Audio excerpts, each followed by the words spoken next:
Drugs కేసులో విచారణలో ఉన్న పూరి జగన్నాథ్ సిట్ అధికారులకు సమాధానాలు చెబుతున్నారు. సిట్ అధికారులు వేస్తున్న ప్రశ్నల వర్షానికి ఆయన తడబడకుండా సరైన సమాధానాలు చెప్తున్నారు. ఇక ఓ ఈవెంట్లో కెల్విన్ను కలిసింది నిజమేనని విచారణలో ఒప్పుకున్నారు.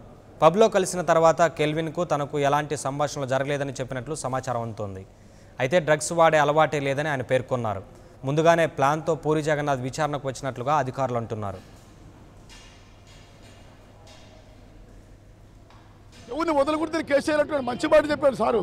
కానీ నేను ఏమంటున్నానంటే పాలక వర్గాలు ఇంతకాలం పెంచిపోయినటువంటి వటవృక్షలుగా పెరిగినటువంటి ఈ డ్రగ్స్ మాఫియా పైన ఎందుకు చర్య తీసుకోలేదు? అప్పుడు అధికారులు ఏమైనారు? ఇప్పుడు హక్కుల సభల వాళ్ళు వచ్చి ఈ మాదిరి అన్యాయము అక్రమము అని చెప్తున్నారు. అది ముందు నుంచి ఉంటే పిల్లలంతా నా కొడుకుడు ఇంజనీరింగ్ స్టూడెంట్ ఏం భయపడుతున్నాను నేను కూడా. ఎందుకంటే ఇటువంటి సామ్రాజ్యానికి విస్తరణకు కెల్విన్ని హైదరాబాద్ నగరంలో తిష్టి వేసి కూర్చోవడానికి కారకులు ఎవరు? వాస్తవాలు బయట పెట్టండి. దీంట్లో రాజకీయ పాత్ర ఎంత ఉంది, పోలీసు అధికారుల పాత్ర ఎంత ఉంది? వీళ్ళ సహకారం లేకపోతే దొంగతనం కానీ, దోపిడీ కానీ, మానవం కానీ, వ్యభిచారం కానీ, కుటుంబం కానీ, బ్లాక్ మార్కెట్ కానీ, సరుకుల రవాణా కానీ, పొద్దున్న 7 గంటలకు బెల్ట్ షాపులు ఓపెన్ చేసే కానీ ఉండవు కదా.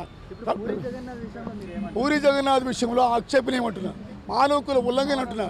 ఇప్పుడు మానవకుల కమిషన్లో కేసు అయిపోతున్నా. ఆయనకు అడ్వకేట్ ఉన్నా నాకు అవసరం లేదు. నేను మానవతంగా స్పందించవచ్చు. ఏ విధంగా అంటే డ్రగ్స్ అలవాటు ఆయన ఏమంటున్నాడు, నాకేం సంబంధం లేదు అంటున్నాడు. సంబంధం లేదు ఎక్కడ విచారించాలా? ఇంటి దగ్గర పోయి ప్రశ్నించు, కోర్టుకు సబ్మిట్ చేయి. ఆయనే కదా మమ్మతికి ఆయన అంటుంది, చార్మి అంటుంది, రవితేజ అంటుంది. రవితేజ తమ్ముడు భరత్ సంబంధం ఉంది అంటున్నారు. దానివల్ల వాడు చచ్చిపోయని చెప్పి అంటున్నారు. వాళ్ళ ఇంట్లో వాళ్ళు ఫోన్లో చెప్పంటున్నారు. ఇవన్నీ ఏమైంది? మీడియాకు పెద్ద వార్తలు అయినాయి. ప్రజలకు ఏమైంది? సినిమా వాళ్ళంతా చెడిపోయారు. ఆ సినిమాలు మనం చూడకూడదని చెప్పిన ఆక్షేపణ ఏమొస్తుంది? For more updates, please subscribe 99 TV Telugu.